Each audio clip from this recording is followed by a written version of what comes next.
A hora de Jesus chegou. Ao meditar as 7 palavras ditas por nosso Salvador na hora da agonia, queremos nos associar a Ele, a sua paixão.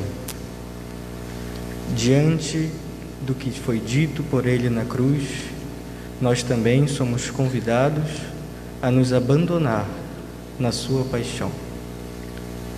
A quem nos acompanha pelo Facebook da paróquia e a todos os fiéis que se encontram aqui para acompanhar este momento, nós rendemos graças ao Senhor Jesus Cristo, que nos convoca e nos ilumina, clamando a Ele, em nome do Pai, do Filho e do Espírito Santo. E para nos bem ajudar a começar este momento, nós começamos com a primeira palavra, que será meditada pelo catequista Rodrigo. Pai, perdoa-lhes. Prova de amor maior não há que doar a vida pelo irmão. Prova de amor maior não há que doar a vida pelo irmão. Caríssimos irmãos e irmãs aqui presentes, aos que nos acompanham de suas casas, pela nossa rede social, vamos meditar a primeira palavra de Jesus. Pai, perdoa-lhes, pois não sabem o que fazem. Jesus, na sua vida pública, sempre revelou o perdão do Pai. No encontro com os pecadores, deixou transparecer a misericórdia reconstrutora de Deus. O perdão foi a marca de sua vida e deve ser também a marca dos seus seguidores. É difícil perdoar. A dor, o orgulho, a própria dignidade, quando é violentada, grita pedindo justiça, buscando reparação, exigindo vingança. Mas perdão, surpreende-nos que Jesus na cruz seja capaz de continuar vendo humanidade em seus algozes. Ele é capaz de continuar crendo que há esperança para aqueles que cravam seus semelhantes na cruz. Porque esta palavra de perdão dita a partir do madeiro é sobretudo uma declaração eterna. O ser humano, todo homem, toda mulher, conserva a sua capacidade de amar nas circunstâncias atrozes, nas circunstâncias mais adversas. E todo ser humano, até aquele que é capaz das ações mais violentas, continua tendo um germe de humanidade em seu interior e que permite que haja esperança para ele. Perdoar é atrever-se a ver o que há de verdadeiro, de beleza em cada um. O perdão é capaz de ver dignidade e faísca de humanidade escondida no coração do verdugo. O perdão abre futuro, destrava a vida e não se deixa determinar pelos erros do passado. Ele quebra distâncias, nos faz descer em direção à fragilidade do outro, ao mesmo tempo que revela nossa fragilidade. É enquanto pecadores que são chamados a perdoar, e não enquanto justos. Por isso, no perdão é onde mais nos assemelhamos a Deus, pois só Ele podia inventar o perdão. Deus também continua me perdoando hoje, pelas atitudes pecaminosas em minha vida que destroem, rompem, ferem os outros e o meu mundo. Deixar ressoar essa expressão de Jesus: fiz a experiência de perdão, sou capaz de perdoar e acolher o perdão? Pai é o mais suave título de Deus. Nessa hora extrema, Jesus bem poderia invocá-lo chamando-o Deus. Percebe-se, entretanto, claramente a intenção do Redentor. Quis afastar dos fautores daquele crime a divina severidade do Juiz Supremo, interpondo a misericórdia de sua paternidade. Chega-se a entrever a força de seu argumento. Se o filho, vítima do crime, perdoa, por que não fazeis também a vós?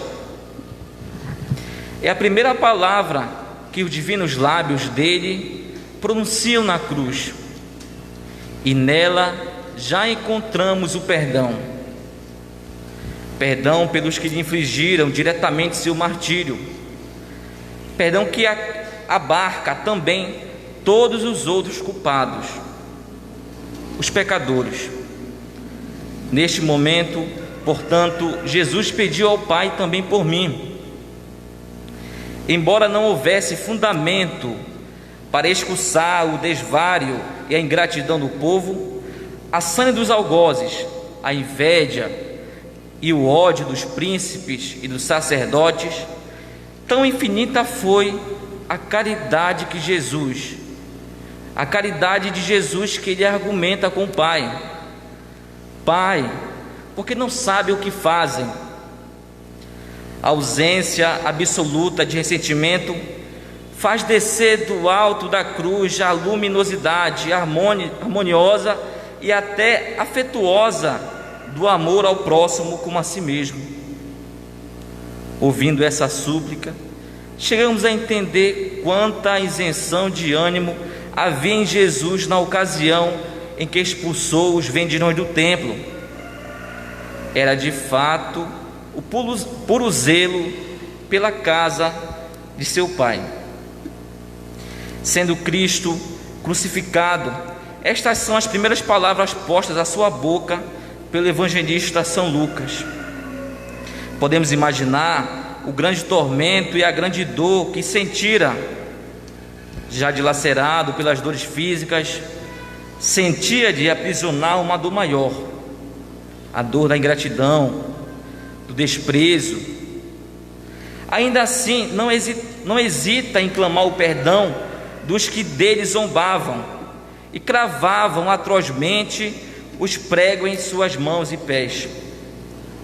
Ó dor cruel e virulentos golpes que por nós sofrera o Senhor, aquele que sem mácula entra no mundo é maculado pela dor e pelo sangue, causa sobretudo da redenção que somente o próprio Deus poderia oferecer em seu próprio favor para a remissão dos pecados.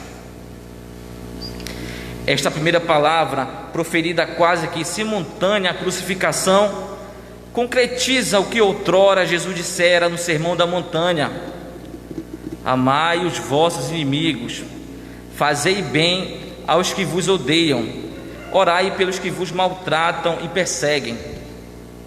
De fato, não sente ódio, não clama por vingança, não amaldiçoa, implora o perdão para o que os prendem ao madeiro do suplício e motiva esse perdão.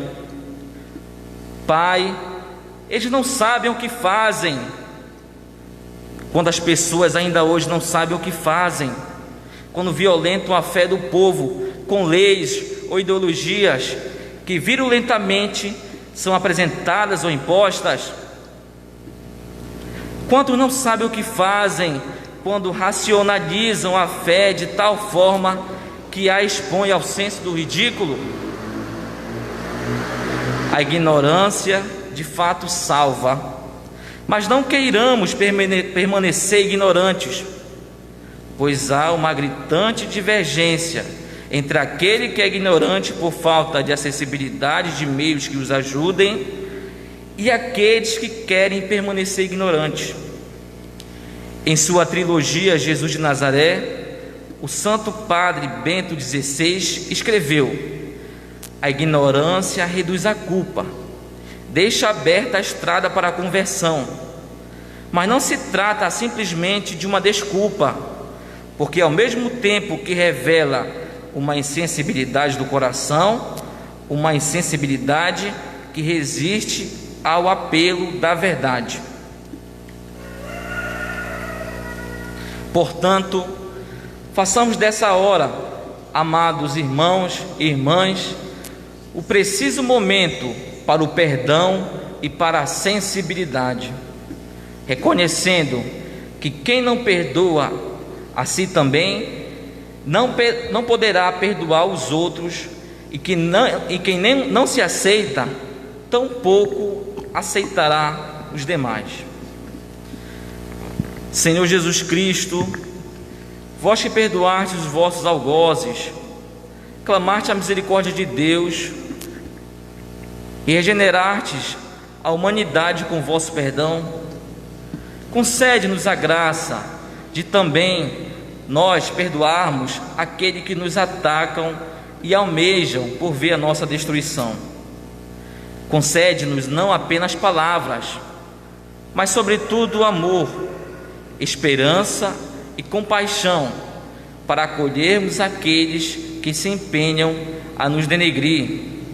E concede-me, de igual forma, que não denigra os demais, vivendo a autenticidade de vossos filhos e filhas.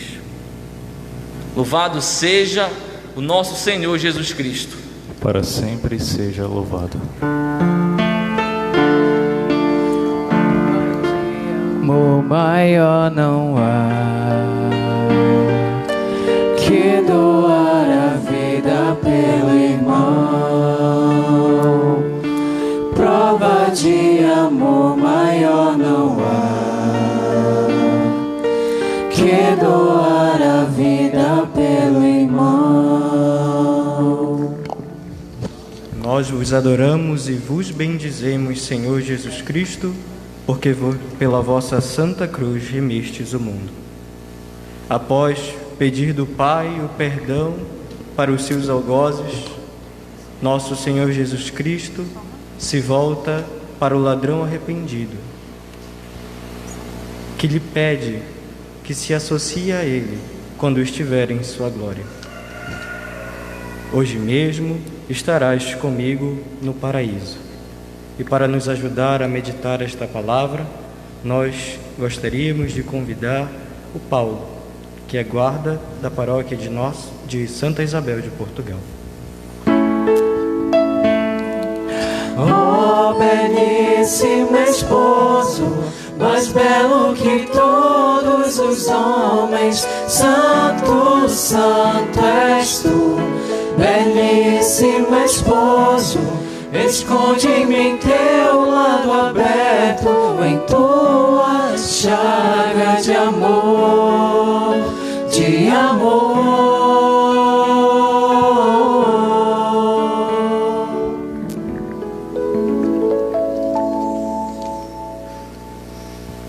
Segunda palavra: hoje estarás comigo no paraíso.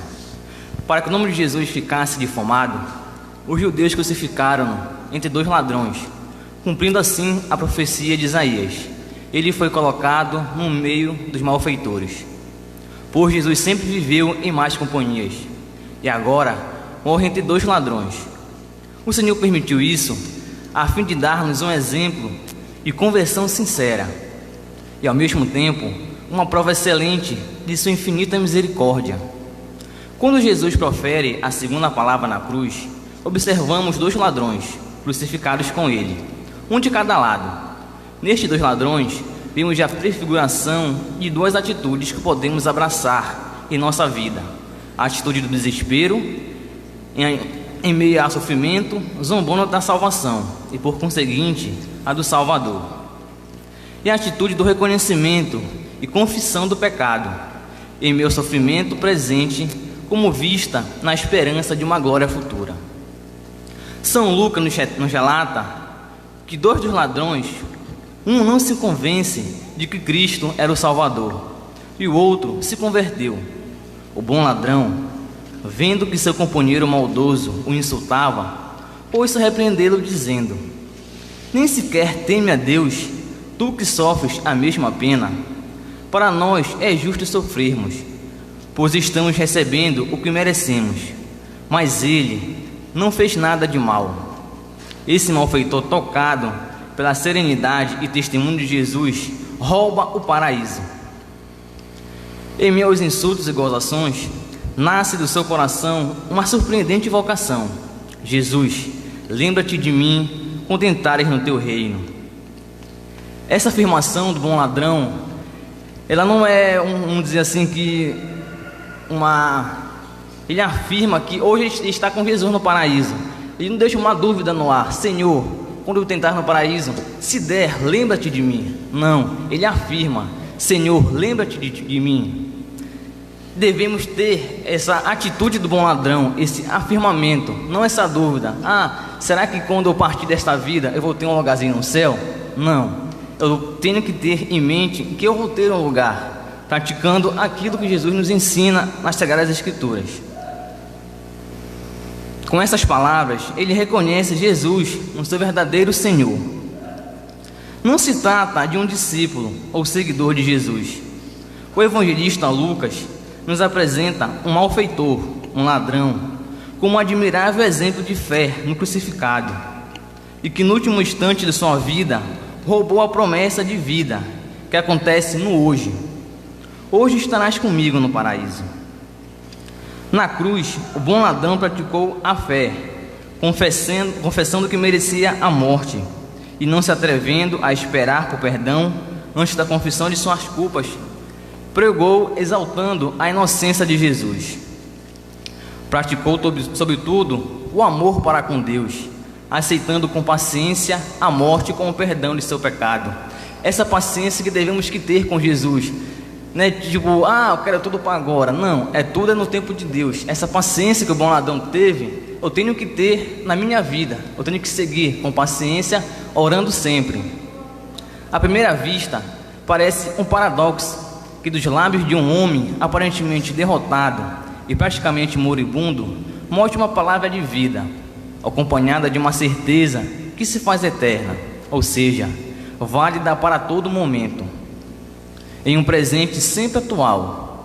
Este ano, a campanha da fraternidade vem com o tema Paternidade e Diálogo, Compromisso de Amor, que vem nos falar sobre derrubada de muros de desigualdade social, cultural e religiosa, que visa viver o amor e o perdão, o amor que Jesus tem por nós e está sempre disposto a nos perdoar. Porque se eu não viver o hoje, amanhã já pode ser tarde demais. Posso perder alguém que me ama, assim como eu posso amar alguém que não tenho mais aquela atitude de declarar meu amor, de perdoar e sempre ficar com aquela culpa. Então, o que eu posso fazer hoje, não vou deixar para amanhã.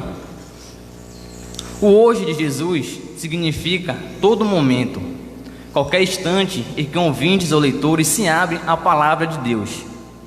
Jesus revela uma promessa que muitas pessoas precisam ouvir hoje, sobre aquelas que carregam cruzes injustas e pesadas, que vivem realidades atravessadas pela dor, pelo sofrimento, pela solidão, incompreensão ou pranto. Desse modo, o evangelista parece estar nos dizendo: essa palavra é válida também para ti. Hoje, desde que sejas capazes de abrir a ela e acolhê-la.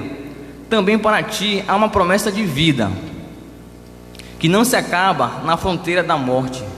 Tu também estarás comigo no paraíso. É essa palavra que fica para nós.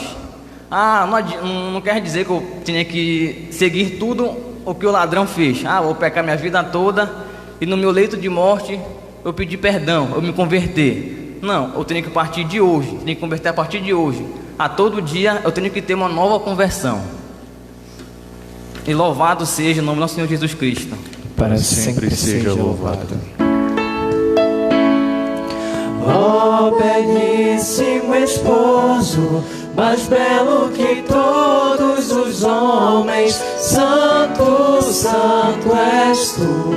belíssimo esposo, esconde-me em teu lado aberto, em tua chaga de amor, de amor.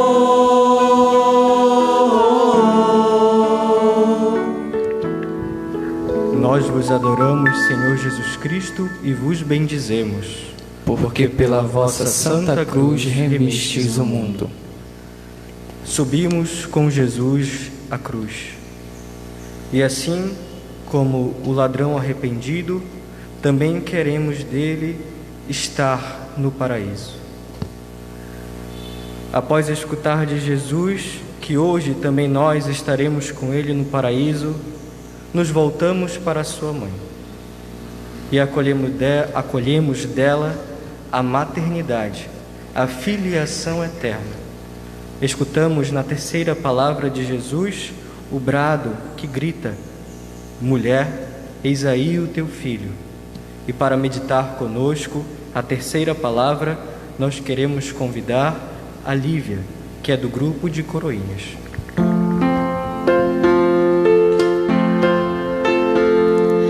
Lágrimas de sangue nos teus olhos, estigma e martírio da alma.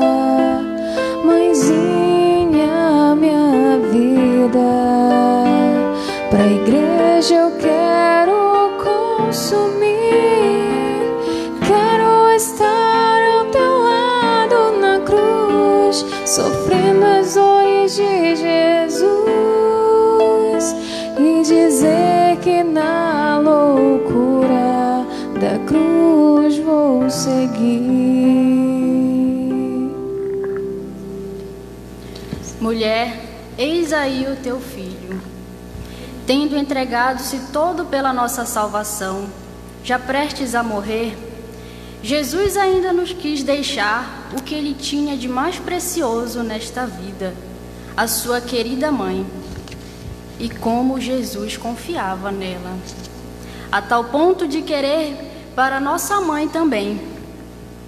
Todos aqueles que se esquecem de Maria, ou pior ainda, a rejeitam, esquecem e rejeitam também a Jesus, pois negam receber de suas mãos, na hora suprema da morte, o seu maior presente para nós. A maternidade universal de Maria, a mulher das bodas de Caná e do Calvário, recorda Eva, mãe de todos os viventes. Contudo, enquanto esta contribuíra para a entrada do pecado no mundo, a nova Eva, Maria, coopera para o evento salvífico da redenção. Assim, na Virgem, a figura da mulher é reabilitada e a maternidade assume a tarefa de difundir entre os homens a vida nova em Cristo. Em vista dessa missão, a mãe é pedido o sacrifício, para ela muito doloroso, de aceitar a morte do seu unigênito. A expressão de Jesus, mulher, eis aí o teu filho, permite a Maria intuir a nova relação materna que prolongaria e ampliaria a precedente.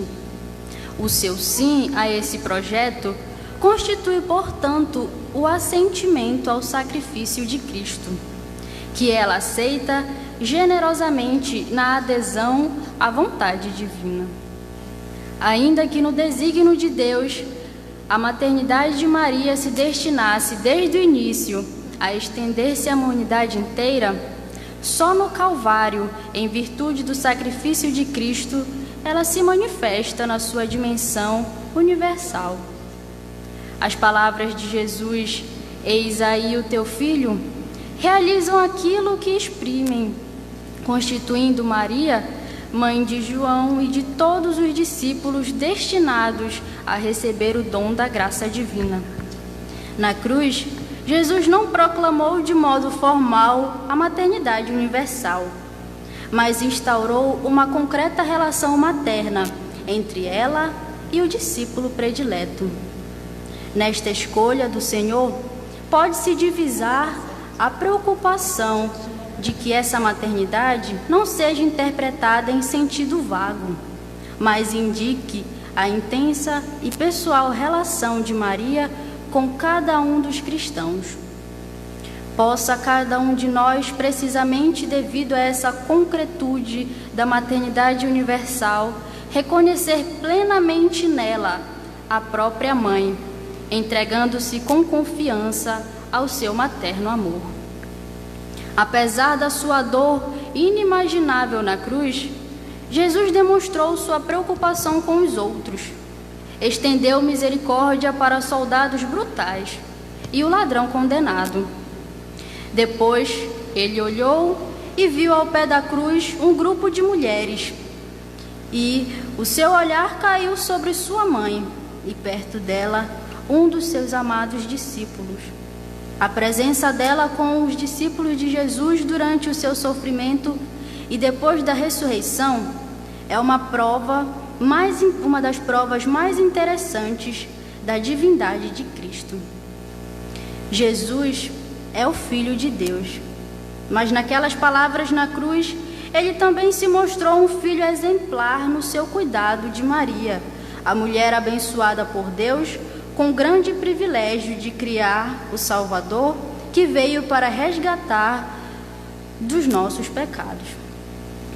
Depois de ter confiado João a Maria com as palavras: mulher, eis aí o teu filho, Jesus, no alto da cruz, dirige-se ao discípulo predileto, dizendo: eis aí a tua mãe.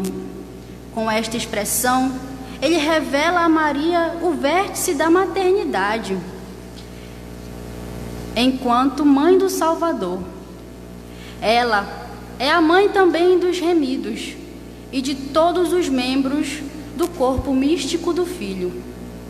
Durante a última ceia, o discípulo a quem Jesus amava escutou o mandamento do Mestre: que vos ameis uns aos outros como eu vos amei. E reclinando a cabeça no peito do Senhor, recebeu dele um singular sinal de amor. Essas experiências preparam-no para receber melhor, nas palavras de Jesus, o convite a acolher aquela que lhe é dada como mãe e a amá-la como ele, com ardor filial.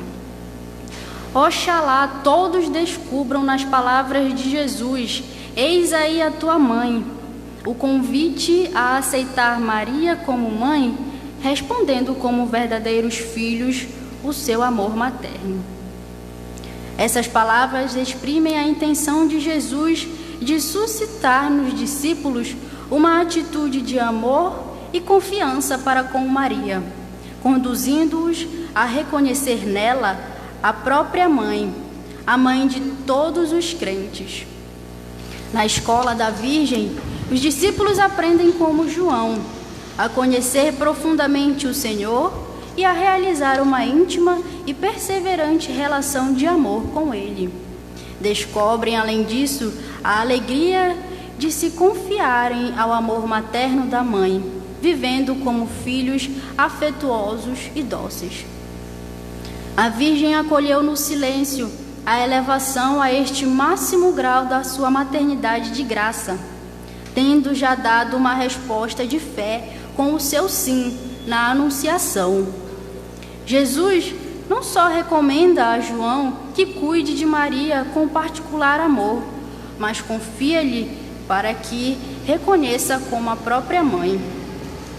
Recorrendo a ela, atraídos pela ternura, também os homens e mulheres do nosso tempo encontram Jesus, Salvador e Senhor da vida deles.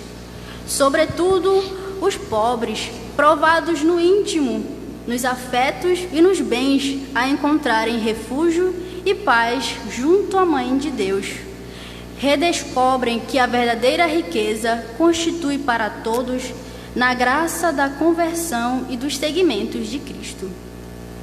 Uma das mais belas características do amor familiar é a preocupação com aqueles que ficam para trás.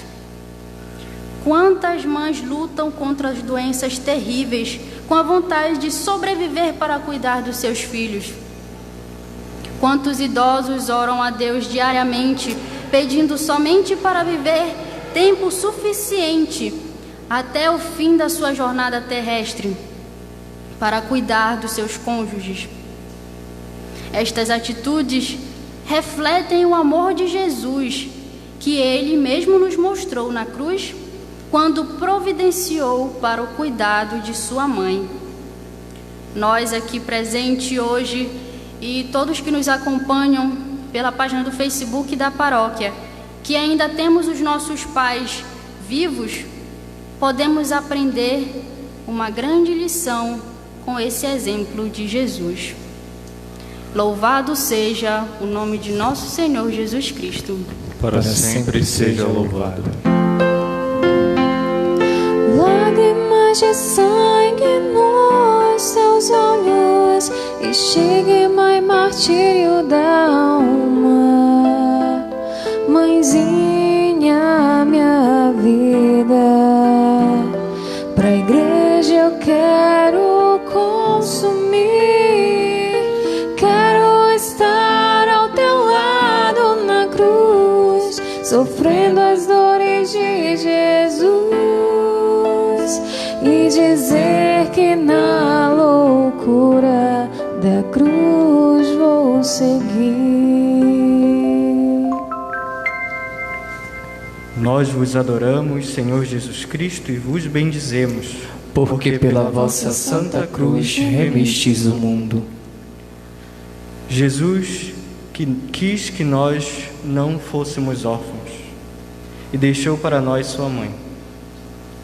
Maria, que o acompanhou desde o nascer ao morrer, acompanha-nos também do nosso nascer ao padecer.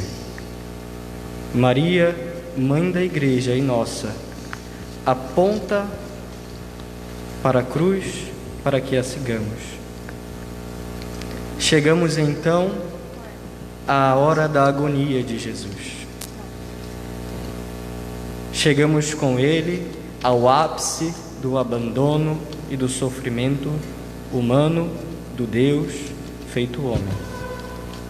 Na quarta palavra de Jesus, gritamos com Ele: meu Deus, por que me abandonastes? E para nos ajudar a meditar esta palavra, convidamos a Geisiane, da Pastoral Juvenil. Meu Deus,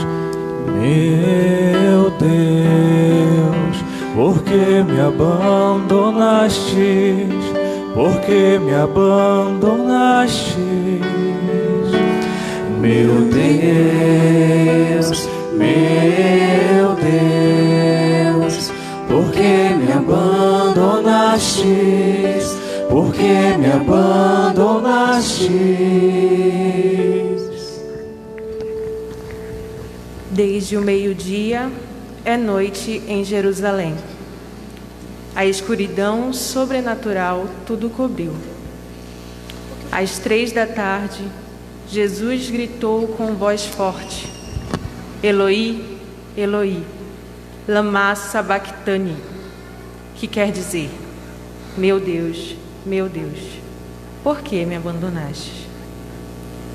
Estas palavras, que também estão no Salmo 21, mostram o aniquilamento que Jesus sofreu. Através do seu grito, expressou o inexprimível sofrimento do abandono do Pai. Como entender este abandono? Não rompeu-se a união natural e eterna entre as pessoas do Pai e do Filho. Nem sequer separaram-se as naturezas humana e divina.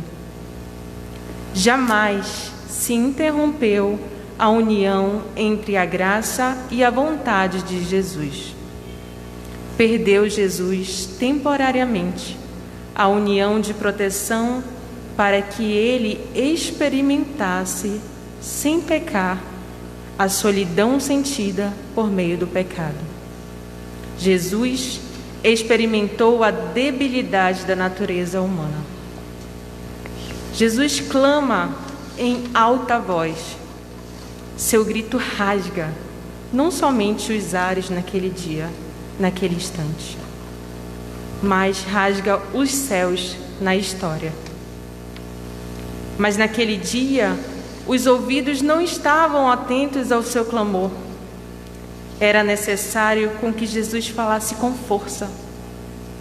Ele desejou, por amor a nós, fazer-nos entender os seus tormentos. Ele expressou a dor de carregar em seu corpo santo o nosso pecado, a fim de nos redimir. A beata Ana Catarina Emmerich ajuda-nos a compreender quando disse que Jesus sofria tudo quanto sofre um pobre homem, aflito e esmagado pelo absoluto abandono, sem consolação divina ou humana, quando a fé, a esperança e a caridade, privadas de iluminação e consolo, de visível assistência, ficam sozinhas no deserto da provação, vivendo de si mesmas, no infinito martírio. Ao olhar para Jesus nesse momento, é preciso compreender que Ele, sendo o verdadeiro Deus e verdadeiro homem, não se valeu da sua divindade para suportar as dores e sofrimentos da paixão. Quis Ele ser entregue a uma morte privada de todo alívio, para assim livrar-nos da morte eterna. Este sentimento de abandono, sentido por Cristo padecente na cruz, nos mostra a dor do abandono que sentimos quando nos afastamos de Deus, quando nós nos perguntamos: onde está Deus no sofrimento? Onde está Deus na violência? Onde está Deus na morte? Jesus não cometeu pecado, nem se achou falsidade em sua boca. Ele, ultrajado, não retribuía com idêntico ultraje. Ele, maltratado, não proferia ameaças, mas entregava-se àquele que julga com justiça. Carregou os nossos pecados em seu corpo sobre o madeiro, para que, mortos os nossos pecados, nós, cada um de nós, vivamos para a justiça. Ele não foi, então, abandonado pela divindade, nem privado da glória, mas naquela hora foi privado de todo consolo sensível, do consolo de Pai, que acolhe, acalma, abraça. Experimentou, assim, o abandono da presença sensível de Deus.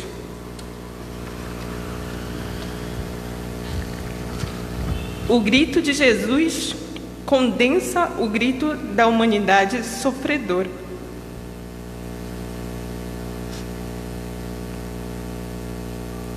Quem já não passou e passa por momentos de noite escura, incerteza, insegurança?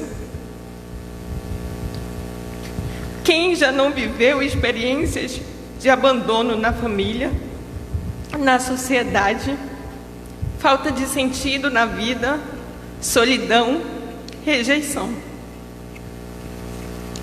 Quem já não teve momentos de amargura, de medo ou dúvida? Quem não se perguntou diante do sofrimento, talvez por um instante, onde está Deus agora que não me ouve? Mas Deus lá está e pergunta a cada um de nós: onde está você no meu sofrimento? Na violência, na morte dos meus filhos e filhas? É então que nos deparamos com o nosso fracasso, pelo pecado que separa, aflige, pela miséria própria e alheia. É este grito que bradou das profundezas da dor de Jesus na cruz e que continua ecoando como um clamor angustiado. Ele ainda está na cruz e padece, abandonado, sem resposta, sem descanso e sem amparo, preso a todas as dores daqueles que estão no leito de hospital à espera de assistência, de oxigênio, nos pobres, esquecidos, à margem de uma sociedade excludente, de uma política injusta.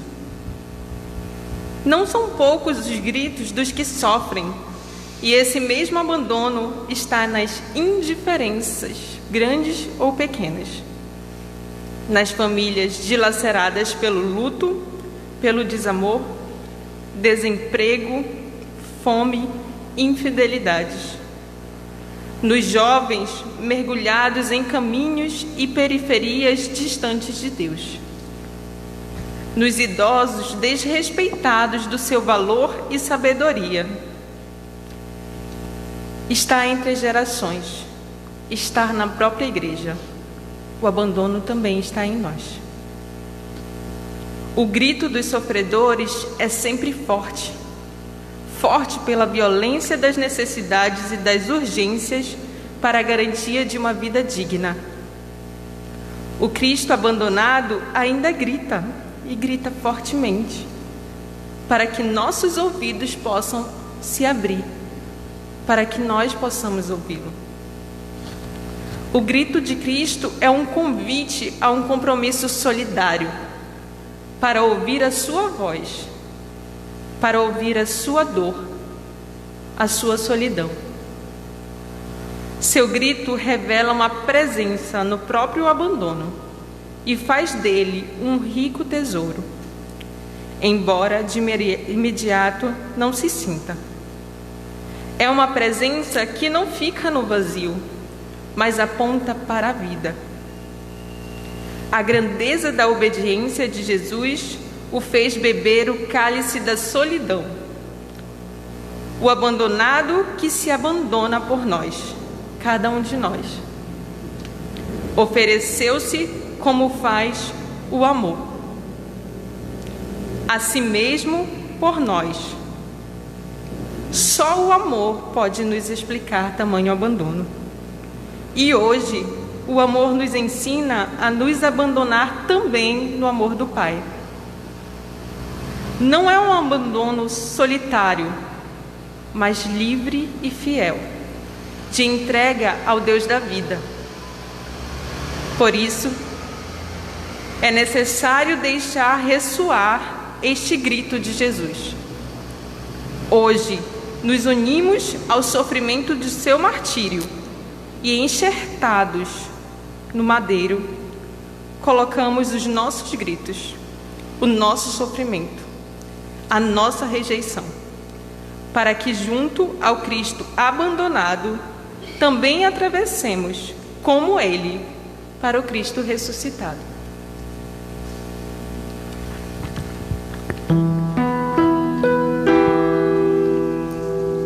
Meu Deus, por que me abandonastes? Por que me abandonastes? Meu Deus, por que me abandonastes? Por que me abandonastes?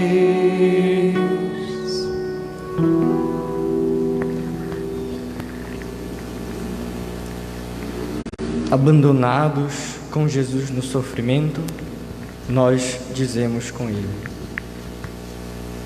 por que me abandonaste, Senhor? E queremos também passar com Ele para a ressurreição. Após nós nos abandonarmos com Jesus no madeiro, que nos leva consigo, com Ele também, que quis viver como homem até o fim este momento, bradou ainda com voz forte, bradou ainda sentindo como nós. Nesta quinta palavra, gritamos e pedimos com Jesus: tenho sede. E para nos ajudar a meditar esta palavra, convidamos o Luan, da Pastoral do Batismo. Eu vim para que todos tenham vida, que todos tenham vida plenamente. Eu vim para que todos tenham vida, que todos tenham vida plenamente.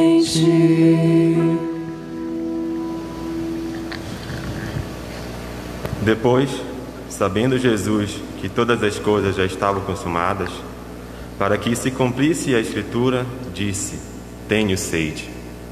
Conforme podemos encontrar em João, capítulo 19, versículo 28. Tenho sede. Quantas vezes nós sentimos sede, na nossa vida, no dia a dia, à noite? E essa palavra que Jesus falou, tenho sede, foi mais uma forma de afirmar que ele era humano.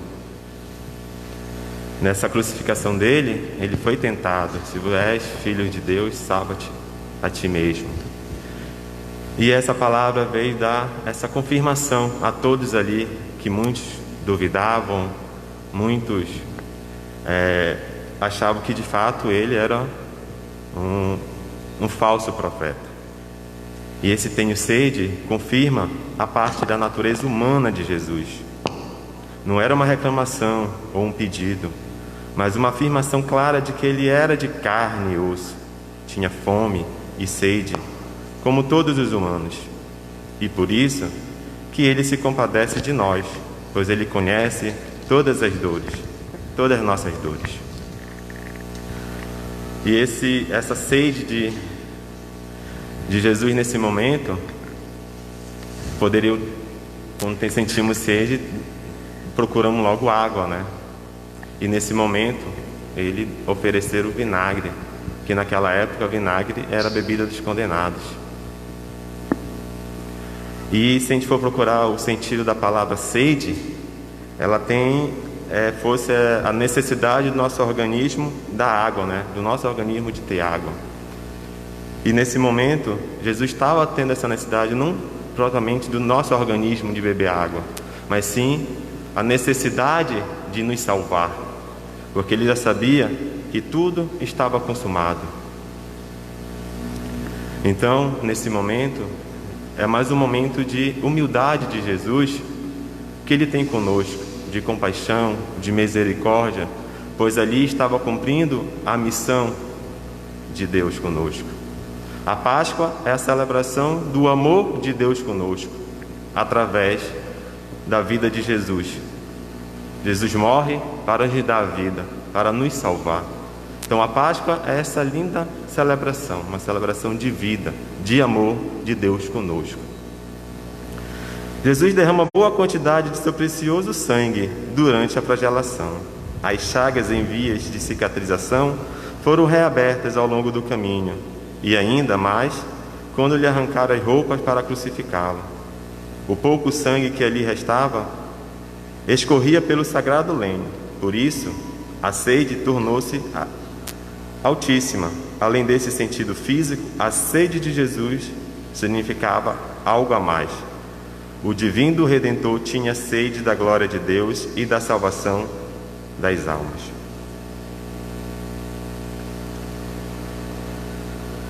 A sede do ansioso desejo que Jesus tinha de nossa salvação, que fazia exclamar sobre o madeiro da cruz: tenho sede, como se disserte, tenho sede e desejo da vossa salvação.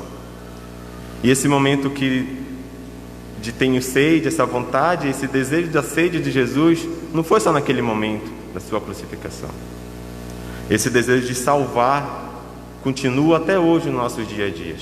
Constantemente Jesus quer nos salvar. Constantemente ele tem essa sede tenho sede, essa sede para a nossa salvação. Mais do que vós podemos demonstrar o suplício corporal da sede. Sim, porque a sede do corpo é limitada, mas a sede do santo desejo não tem limite. Então, esse momento tem esse entendimento de que a sede dele era para nos salvar, e esse desejo continua até hoje conosco. Em momento nenhum Deus nos abandona, ao contrário, nós abandonamos de Deus. Muitas vezes dizemos não para os planos de Deus, e Jesus naquele momento, em nenhum momento, vamos dizer assim, recusou o amor que ele tinha com o seu povo, conosco. O intuito dele, o amor dele foi sempre realizar o plano de Deus e nos salvar. Então, essa sede que Jesus apresentou naquele dia, durante a crucificação, continua até hoje. Quantas vezes nós, naquele dia, ofereceram vinagre, né? É um líquido, uma bebida ácida, né? Que não serve para nos saciar o nosso organismo de água, pela falta de água. E quantas vezes somos esse vinagre na vida de Deus? Quantas vezes oferecemos para Deus o vinagre? Quantas vezes oferecemos para Deus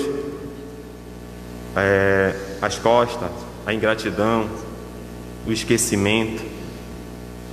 No nosso dia a dia, no nosso mundo, é bem fácil encontrarmos todos nós somos falhos. Em alguns momentos dizemos ter essa negação com Jesus, ser esse vinagre para a vida de Deus.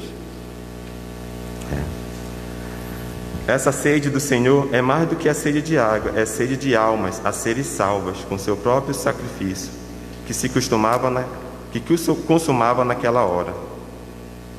Continua hoje, mais forte do que nunca. Muitos ainda, pelos quais ele derramou seu sangue preciosíssimo, continuam vivendo uma vida de pecado. Nós, como batizados, nunca deixamos de ser batizados. Batismo é um sacramento que a gente não se perde. O Espírito Santo que recebemos no batismo continua conosco. Mas o que muitas vezes acontece é nós perdermos a essência do batismo na nossa vida. Mas ele está ali, no fundo do nosso coração. E Jesus tem essa sede para que possamos reviver o batismo. Uma vida de pecado, afastado do amor de Deus e da igreja. Quantos e quantos batizados, talvez a maioria, nem sequer vai à missa aos domingos, não sabe o que é uma confissão há anos, não comunga, não reza, enfim, vive como se Deus não existisse. Se fazermos aproveitar o momento da Quaresma, que é um momento de reflexão, de convenção, de nos convertermos, podemos encontrar muitos momentos na nossa vida que fomos esses, de não ir à missa, de não comungar, de não fazer a confissão. São orientações, obrigações que muitas pessoas entendem que a igreja pede, que a igreja exige, mas não. É Deus que quer que a gente se aproxime dele. Ele quer que a gente tenha essa sede por ele, da mesma forma que ele tem conosco, essa sede de nos salvar, e que aconteceu com Jesus naquela cruz.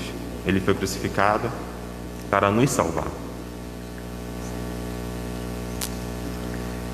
Outro significado também de sede é aquela vontade de beber e a secura, né? Às vezes, estou com sede, quero água, estou me sentindo com a boca seca. E quantas vezes temos a secura no nosso coração, na nossa alma, no nosso espírito de Deus, e não buscamos a Deus, não buscamos beber da fonte da água da vida, que é Deus, que é a palavra de Deus. E ficamos nesse momento, às vezes, só lembramos de Deus em alguns momentos difíceis. Parece que quando a gente fala em dificuldade, automaticamente a palavra Deus, Jesus, aparece junto, né? Incrível. Mas Deus não é só para as dificuldades, é para todos os momentos da nossa vida, na alegria, na tristeza. O nosso caminhar sem Deus e com Deus totalmente diferente. Dificuldades vão acontecer, vão ocorrer, mas teremos sempre um aliado, alguém que podemos confiar, porque Ele tem sede de nos amar, sede de nos salvar. Cabe a nós pedir essa misericórdia para Deus, né? Pedir perdão, como já foi colocado nas outras palavras de Deus, perdão, né? E muitas vezes esse perdão que sempre queremos que Deus nos perdoe e nós não praticamos o perdão, não praticamos o amor, não praticamos a compaixão, né? Nem o respeito ultimamente a gente tem vivido, nem o respeito ao próximo, a ideia do outro não tem. Imagine o perdão, infelizmente. E essa sede que Jesus tem conosco, essa sede que possamos perdoar mais, amar mais, tá? Sermos solícitos com nossos irmãos, não só nossos irmãos de sangue, mas todos os nossos irmãos. Como foi colocado no início, foi uma afirmação que Jesus foi humano, né? Como nós somos humanos. Então Ele veio à Terra para ser carne e osso como nós, mas com uma diferença: Ele não pecou. Foi tentado, mas Ele não pecou. E muitas vezes nós, por mínimo que seja, pecamos. E o mais difícil ainda é pedir perdão para Deus, nos reconciliar com Ele. Só nós vamos procurar nos reconciliar com Deus numa dificuldade, numa provação, que muitas vezes numa provação ainda questionamos: Deus, Pai, por que me abandonaste? E é o contrário, como já foi colocado pelos nossos irmãos aqui. Então isso acontece na nossa vida. Então essa sede de salvação devemos ter também. Nós devemos ter essa sede de salvação, de nos salvar desse mundo de pecado, desse mundo de ódio, de rancor, nos salvar para que possamos sermos a luz, sal e luz do mundo para Deus nesse mundo. Luz e sal são palavras que já ouvimos constantemente na igreja: sal e luz. E essa salvação que Deus quer, né, o plano de Deus foi para nos salvar, mostrou que Jesus foi homem, carne e osso, andou nesse mundo e conheceu como seria a nossa vida, né? E nos conhece até hoje. Então que possamos sim, a nossa sede, termos essa sede para que possamos bebermos dessa água da fonte de vida, que é de Deus na nossa vida, tá? Que a água que brota do lado aberto de Cristo na cruz nos lave, nos purifique e nos redime. Que a água do lado aberto de Cristo nos conceda uma vida nova. Penetramos no ministério da paixão do Senhor. Adoremos a Cristo crucificado, que deu a sua vida para nos salvar. Ele deu a sua vida para nos salvar, e até hoje, como eu falei, ainda está dando a sua vida para nos salvar. Basta nós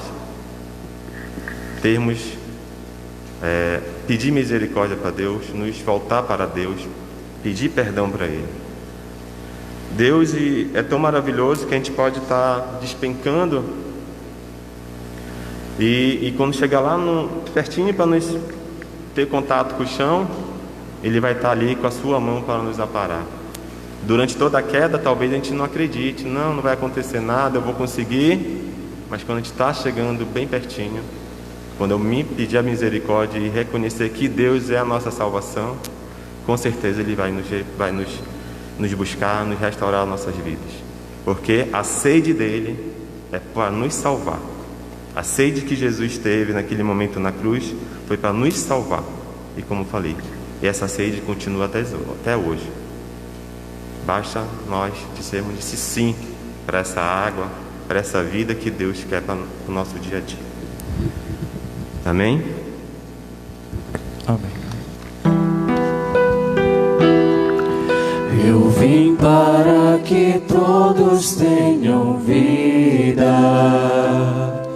que todos tenham vida plenamente. Eu vim para que todos tenham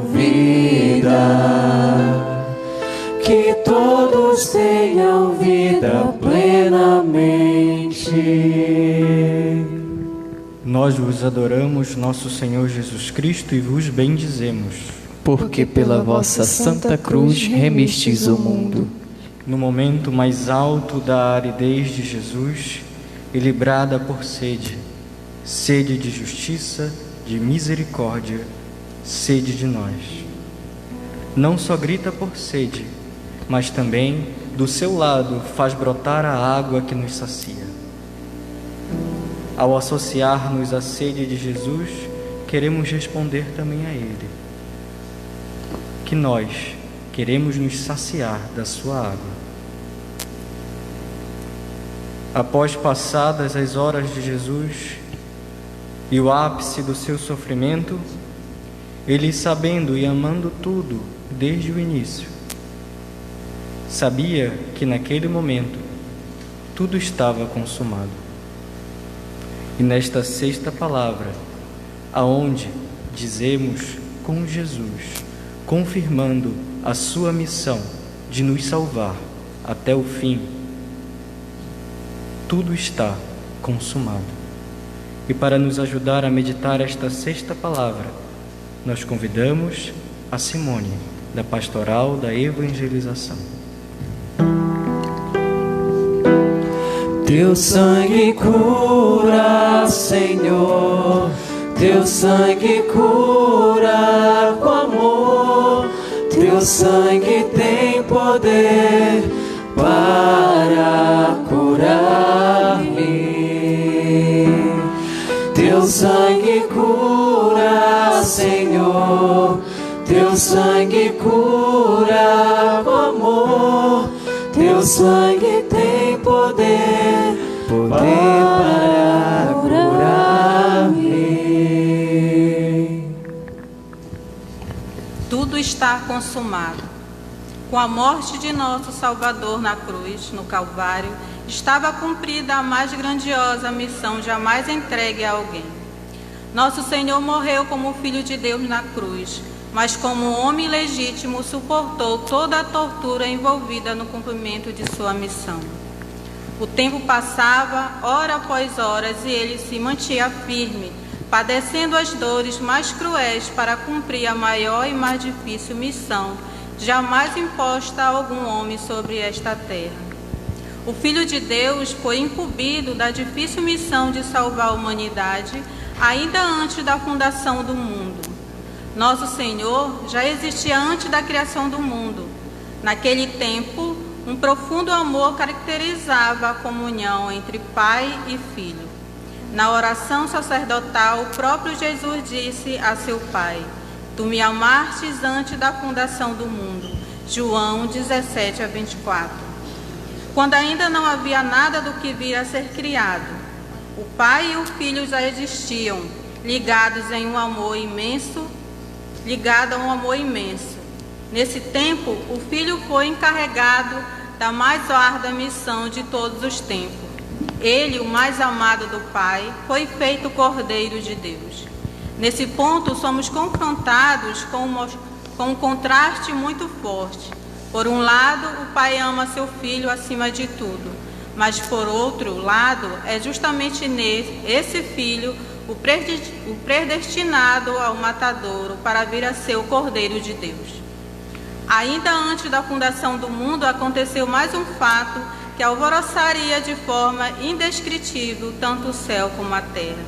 Esse evento tinha um vínculo muito próximo com a grande e pesada missão de Jesus Cristo. Paulo descreve assim: Bendito o Deus e Pai de nosso Senhor Jesus Cristo, como nos escolheu antes da fundação do mundo, em amor nos predestinou para Ele, para a adoção de filhos, por meio de Jesus Cristo. Efésios 1:3-5. Antes da fundação do mundo, nos tornaríamos filhos seus. Mas para que isso viesse a se concretizar, alguém tinha de cumprir uma missão imensamente pesada e árdua: expiar os pecados que todos nós cometemos. O amado primogênito foi o eleito para cumprir a mais difícil de todas as missões: morrer como Cordeiro de Deus, na cruz do Calvário em nosso favor. Disse-lhe Jesus: A minha comida consiste em fazer a vontade daquele que me enviou a realizar a sua obra. João 4:34. Porque eu desci do céu não para fazer a minha própria vontade, e sim a vontade daquele que me enviou. João 6:38. É impressionante ver que o Filho amado do Pai demonstrasse tamanha disposição de se tornar o Cordeiro de Deus. Jesus Cristo morreu na cruz do Gólgota, cumprindo a mais difícil tarefa de todos os tempos. E hoje todos nós podemos testemunhar com muita alegria: a missão está cumprida, está consumada. A obra está consumada, a missão está cumprida. A luta do Cordeiro de Deus já passou definitivamente. Quando Jesus Cristo morreu na cruz do Gólgota, estava concluído a maior obra já iniciada nesta terra. Foi uma obra tão infinitamente grande e, acima de tudo, tão difícil, que deixava Jesus muito angustiado antes mesmo de começar. Quando todo o caminho de sofrimento ainda se encontrava à sua frente, ele falou as comoventes palavras: eu vim para lançar fogo sobre a terra, e bem quisera que já estivesse a arder. Tenho, porém, o batismo com o qual hei de ser batizado, e quando me angusto, até que o mesmo se realize. Jamais deveríamos nutrir a concepção errônea de que foi algo fácil para o Filho de Deus começar essa grande obra de salvação aqui na terra, e principalmente finalizá-la plenamente. Quando Jesus falou sobre o grão de trigo que deve morrer antes de produzir frutos, confessou abertamente: agora está angustiada a minha alma. João 12:27. Angustiada, abalada, consternada estava a alma de nosso querido Salvador ao pensar no que iria enfrentar. Tudo está consumado, semelhante consolação da missão concluída também está reservada aos discípulos do Mestre, a mim, a você, a nós, mas isso implica em investimento radical na construção do reino de Deus. Alimenta então a nossa responsabilidade de não perder tempo, regaçar as mangas e trabalhar para que o Evangelho se reencarne em todas as realidades humanas.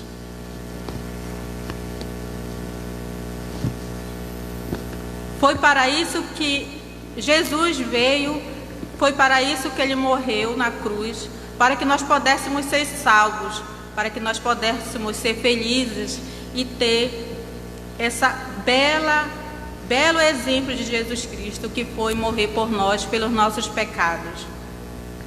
E hoje, irmãos, somos nós convidados a ser esse missionário, como nós vimos no texto.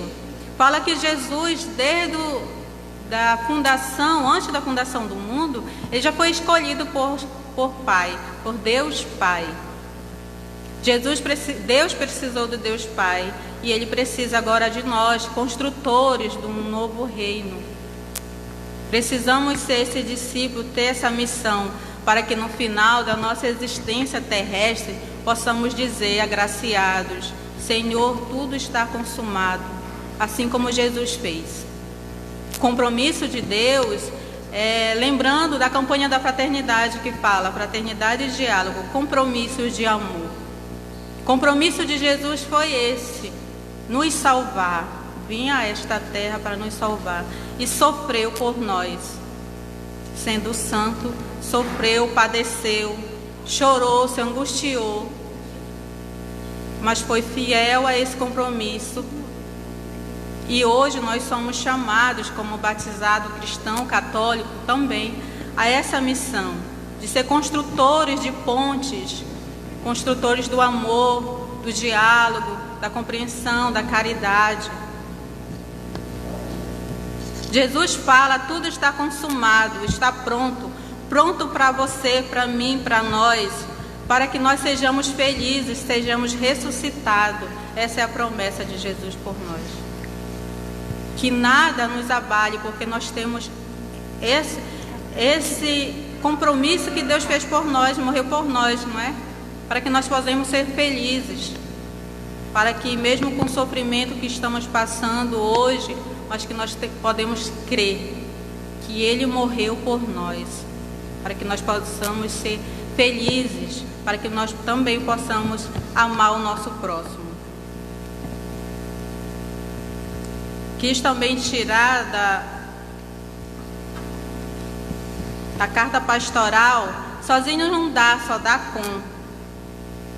O sacrifício pascal de Jesus, aqui na página 25.55 da carta pastoral, que fala sozinho não dá, só dá com.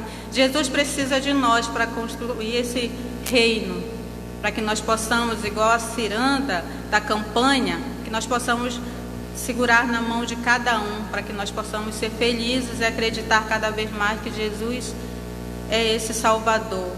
Ele está vivo entre nós, Ele está presente entre nós. E aqui na carta fala assim: sozinhos não dá, só dar com, na mesa da Eucaristia. Somos alimentados com o mesmo corpo que nos nutre e nos unifica na escola da comunhão. Desta mesa somos enviados em missão para viver o mistério que celebramos, para viver eucaristicamente as nossas relações, no mesmo espírito comunitário, desejando ser ilhas isoladas e tornando-nos família de Deus. A Eucaristia nos faz igreja, comunidade de comunidades, num só corpo e num só espírito. Sacrifício pascal de Jesus Cristo. Nós temos na missa. É a missa onde Jesus, no final, ele diz: tudo está consumado, corpo e sangue de Jesus Cristo, o Cordeiro Pascal. Amém.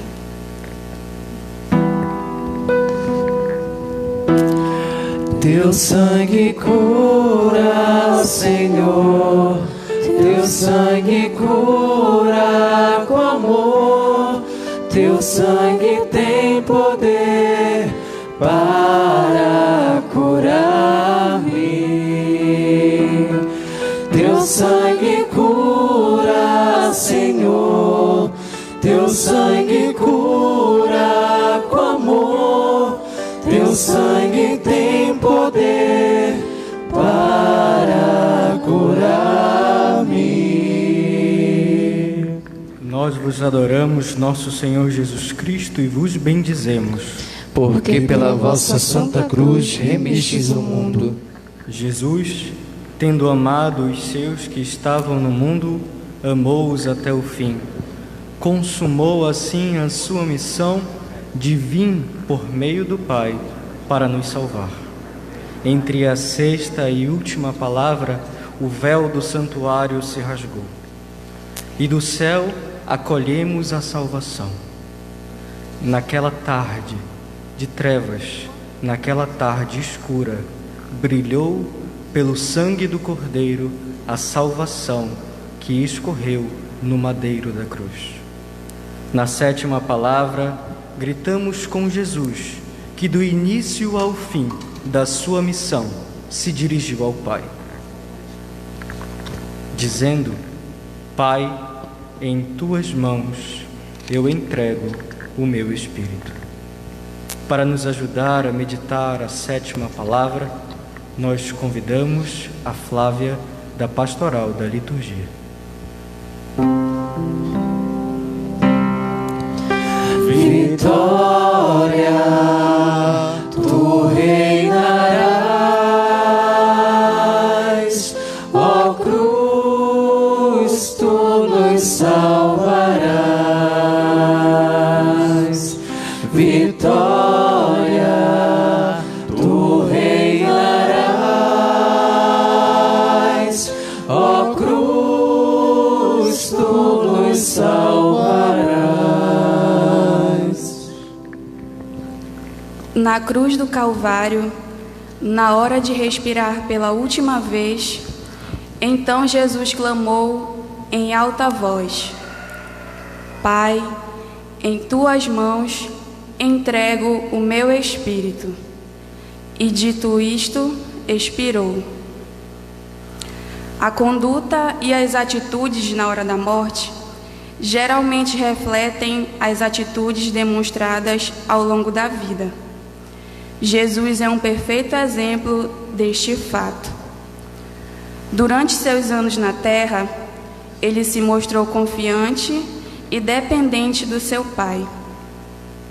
Ele orava constantemente e sempre se preocupava com a vontade do Pai. As orações das últimas horas antes de sua prisão e crucificação mostram seu desejo de estar novamente na presença do Pai. E quanto a nós, como tem sido nossa vida de oração? Temos caminhado espiritualmente junto com Deus? Penso na minha morte e me preparo para ela? Ou vivo como se eu fosse eterno na terra? Precisamos lembrar que somos passageiros por aqui.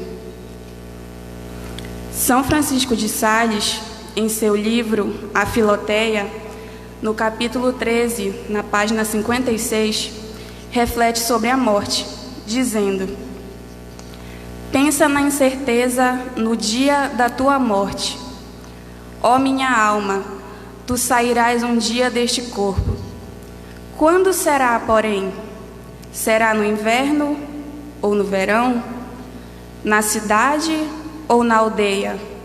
De dia ou de noite? Será de repente ou pouco a pouco? Será de doença ou de desastre? Terás tempo de te confessar ou não? Terás a assistência do teu confessor e pai espiritual? Ai de nós! De tudo isto, nada sabemos, absolutamente nada.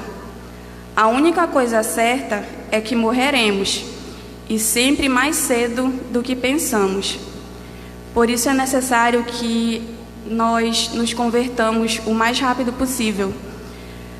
Muitas pessoas pensam que quando se é jovem, não se tem que estar na igreja, ou pensam que podem rezar, podem vir para a igreja quando ficarem velhos. Mas não, o tempo de se converter é agora, é para já. Deus é misericordioso, Ele perdoa os nossos pecados, porém nós precisamos buscar esse perdão.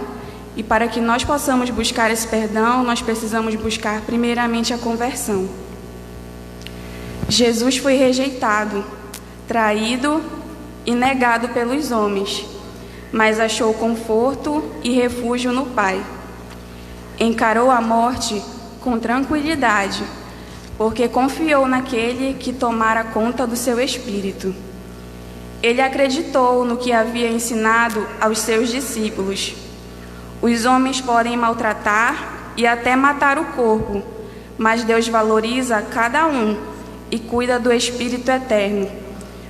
Por isso é necessário a conversão, porque Deus, quando nós rezamos, Ele não cuida somente da nossa alma, do nosso espírito, mas Ele também cuida do nosso corpo, da nossa carne, e nos ajuda a evitar todos aqueles pecados que ferem não somente o nosso espírito, mas também que ferem o nosso corpo e a nossa carne. Precisamos sempre lembrar que o nosso corpo, ele é templo do Espírito Santo. Então não devemos evitar somente os pecados que ferem a nossa alma, mas também aqueles principalmente que ferem o nosso corpo. Desde aquela época, a linguagem de Jesus tem sido espalhada pelos seus seguidores. Estevão foi apedrejado por pregar o Evangelho. Na hora de sua morte, Estevão falou as mesmas palavras de Jesus, porém ele dirigiu essas palavras ao próprio Jesus, dizendo: Senhor Jesus, recebe o meu espírito. Paulo não temia a morte. Ele incentivou Timóteo a não ser intimidado na pregação do Evangelho e encarou a perseguição e sua própria morte iminente com confiança total em Deus. Paulo disse: quanto a mim, estou sendo já oferecido por libação, e o tempo da minha partida é chegado. Combati o bom combate, completei a carreira, guardei a fé. Já agora a coroa da justiça me está guardada, a qual o Senhor, reto juiz, me dará naquele dia. E não somente a mim, mas também a todos quanto amam a sua vinda. Nós precisamos amar Jesus, precisamos amar a sua vinda, precisamos acreditar que ele virá, precisamos acreditar na sua morte, na forma que ele foi morto, precisamos acreditar que ele foi pregado numa cruz para nos salvar por conta dos nossos pecados. Nós precisamos acreditar e também carregar a nossa própria cruz, porque só crendo é que nós vamos rezar e alcançar a vida eterna. Como alguém poderia encarar a morte com tanta tranquilidade e confiança? Atrás de todas essas e muitas outras afirmações é a crença na ressurreição dos mortos. Jesus, Estevão, Paulo e muitos outros acreditavam na eternidade do espírito do homem e na ressurreição. Nossa esperança precisa se basear na ressurreição de Jesus. Jesus foi a primeira pessoa a sair viva do sepulcro para nunca mais voltar. Nossa fé não depende da ressurreição de outros, como Lázaro, por exemplo. Embora esses outros casos facilitem e nos ajudam a aceitar as evidências sobre a morte de Jesus Cristo. Nós precisamos acreditar na ressurreição do nosso Salvador, que deu a vida por nós em uma cruz. Precisamos crer e ser os servos de Jesus, aqueles que carregam a sua cruz e encaram a morte com tranquilidade, porque ele prometeu a vida eterna. A vitória reinará e a cruz nos salvará. Não devemos ser pessoas que rezam, que continuam pecando e que almejam ao menos o purgatório. Um cristão não deve almejar ao menos o purgatório. O cristão, ele deve rezar, deve pedir a misericórdia de Deus para que ele alcance a vida eterna, para que ele alcance o paraíso. É isso que Jesus quer de nós. A morte não foi o fim para Jesus e não é o fim para seus seguidores.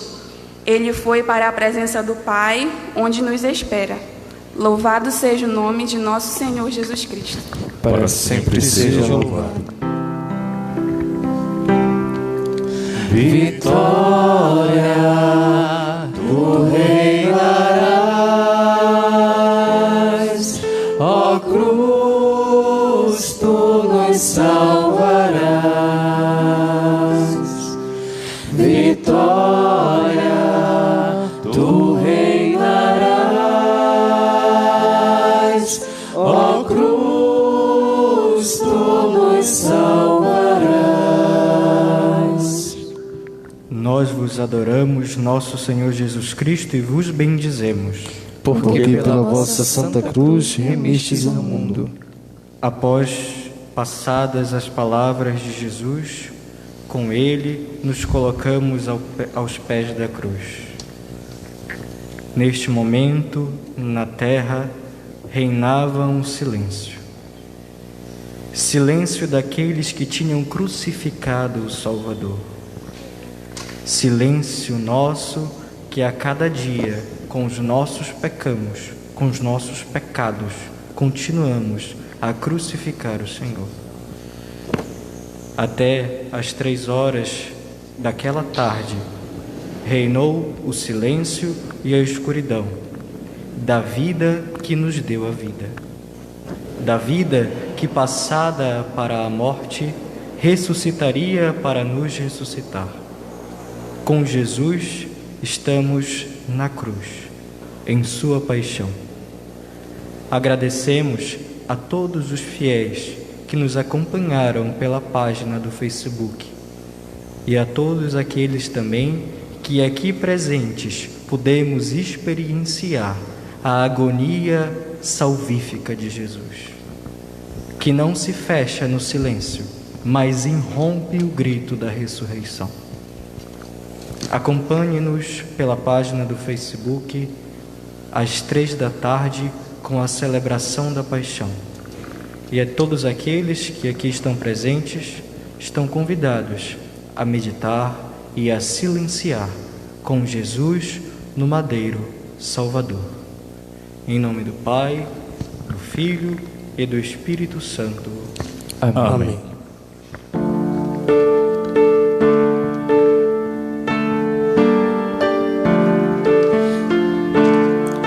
Venham todos vocês, venham todos, reunidos num só coração, de mãos dadas formando aliança, confirmados na mesma missão. De mãos dadas formando aliança, confirmados na mesma missão. Em nome de Cristo, que é nossa paz, em nome de Cristo, que a vida nos traz, do que estava dividido, unidade Ele faz. Do que estava dividido, unidade Ele faz.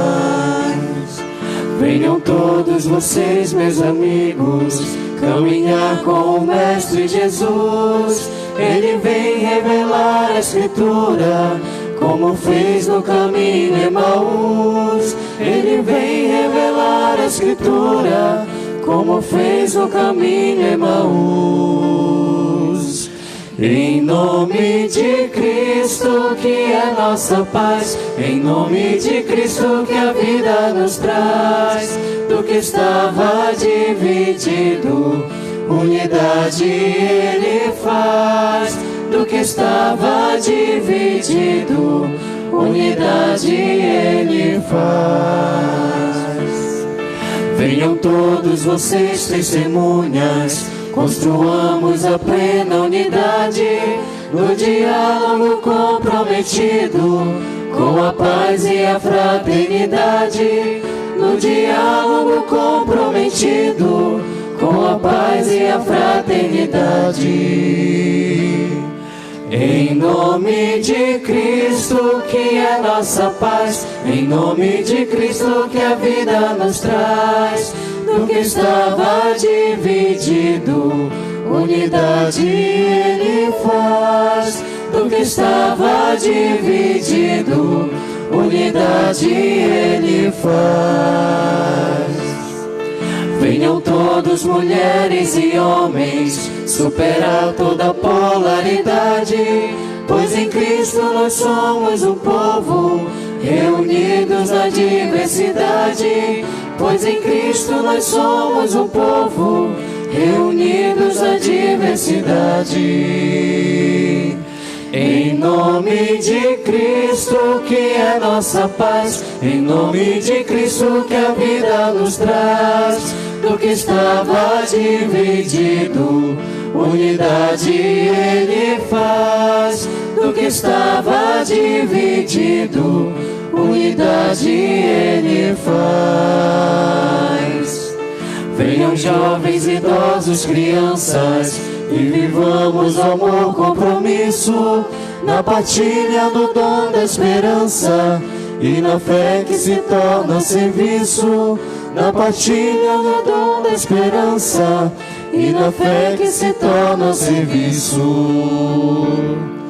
Em nome de Cristo, que é nossa paz, em nome de Cristo, que a vida nos traz, do que estava dividido, unidade Ele faz. Do que estava dividido, unidade Ele faz.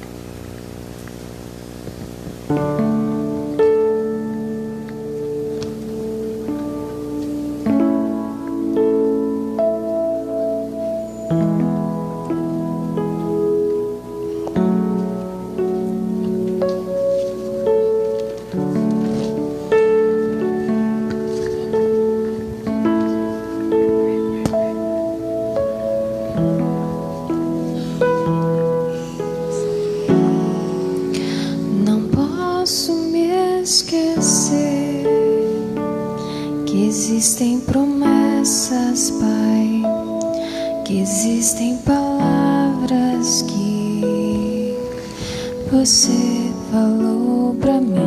Preciso lembrar pra continuar em frente, mesmo quando cansa o ar e eu não quiser continuar. Eu depositei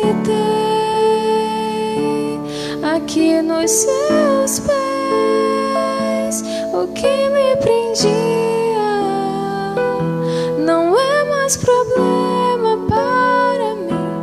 Você me fez livre e agora eu vou seguir você aonde e quando me mandar, do jeito que você me enviar. E se eu cansar, me pega em teus braços, conserta os meus passos, não deixe eu ficar pelo caminho, não.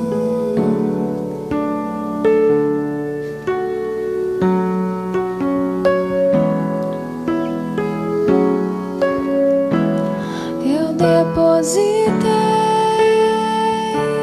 aqui nos seus pés o que me prendia. Não é mais problema para mim. Você me fez livre e agora eu vou seguir você aonde e quando me mandar, do jeito que você me enviar.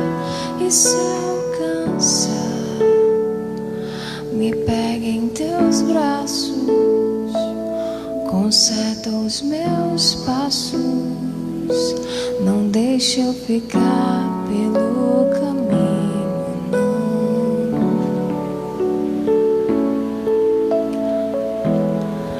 Não deixe eu ficar pelo caminho.